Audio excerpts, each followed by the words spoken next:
This has been a very uplifting experience. I think obviously there's been a tremendous change in the tone in the United States politics. And we went from Joe Biden's disastrous debate performance to President Trump nearly being killed and shot at in a Pennsylvania rally. And unfortunately, the tragedy of a man who was 50 years old who stood in the line of fire to save the lives of his children was unfortunately murdered in this situation.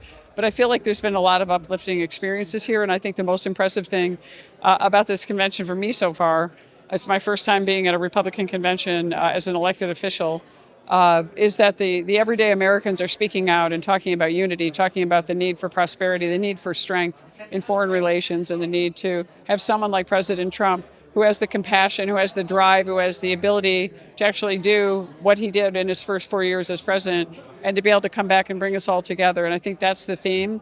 Obviously, I'm a little concerned about what happens, and we have a drop off from the convention. The Democrats will have their convention, then we'll see what happens after that. I think this is a different feel from the first Trump election, which was a stunner. Nobody expected President Trump to win. 99% of the polls said Hillary Clinton was going to win, and Trump won, and he shocked the world.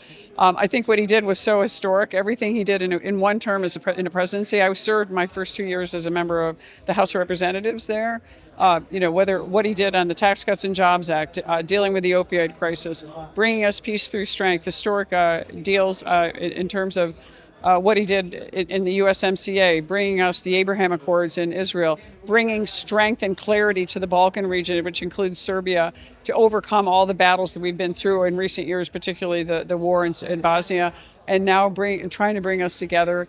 I was honored to work with Richard Grenell at the time and with others, and continue to have that relationship to make sure that we bring back prosperity. And as I indicated in my words earlier today, the U.S. ignores the Balkan region at their peril. It's a really critically important part of the world, and we cannot not give attention to it, as we are seeing really just a lack of attention and actually weakness and an unfair posturing by the Biden administration against the real players in that market. I think people like someone like President Trump. I think Serbians like him. I'm guessing. You can tell me that.